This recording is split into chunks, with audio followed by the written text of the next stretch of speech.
పెద్దాపురం నియోజకవర్గ independent MLA అభ్యర్థి రాయుడు మోజేష్ బాబు గురువారం సాయంత్రం సామలకోట పిఠాపురం రోడ్డు నందు ప్రచారం చేస్తున్న సమయంలో ప్రచార వాహనం నుండి జారిపడి రాయుడు మోజేసుకు తీవ్ర గాయాలు అవడంతో తోటి ప్రచారకులు హుటాహుటిన ప్రచార రథంపై రాయుడు మోజేష్ బాబును సామలకోట ప్రభుత్వ ఆసుపత్రికి తరలించడం జరిగిందని, ప్రథమ చికిత్స అనంతరం రాయుడు మోజేష్ బాబును మెరుగైన వైద్యం కొరకు కాకినాడ ప్రభుత్వ ఆసుపత్రికి తరలించడం జరిగిందని, శుక్రవారం సాయంత్రం 7 గంటలకు రాయుడు మోజేష్ బాబును పరామర్శించడానికి వచ్చినటువంటి పలువురు బీసీ సంక్షేమ నాయకులు మీడియాకు ఒక ప్రకటనలో తెలియజేశారు. ఈ యొక్క ప్రమాదంలో ఇండిపెండెంట్ ఎమ్మెల్యే అభ్యర్థి మోజేష్ బాబు తలకు బలమైన గాయమై రక్తం గడ్డకట్టడంతో పాటు నడుముపై ఎముకలు చిట్లి పెద్ద గాయం అవడంతో పాటు శరీరంలోని పలు చోట్ల గాయాలు అయినట్లు నాయకులు తెలియజేశారు. సెట్టిబల్జీ సంఘం అధ్యక్షులు చొల్లంగి వేణుగోపాల్,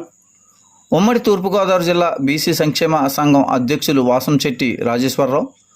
రాష్ట్ర గౌడు సెట్టిబల్జీ సంఘం నాయకులు అయినవిల్లి నారాయణ గౌడ్,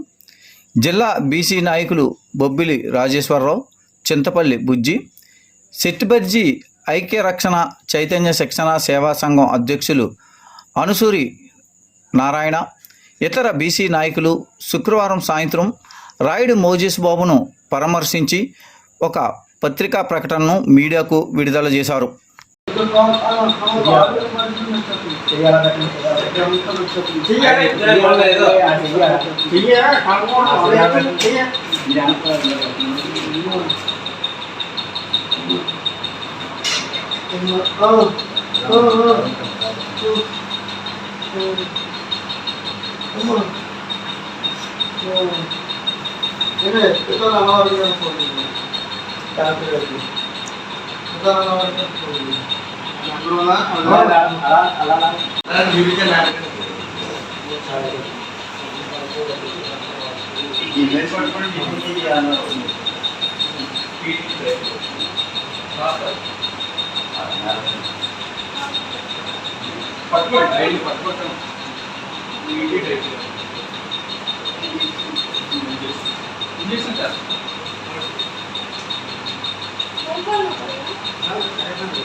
చెయ్యొద్దు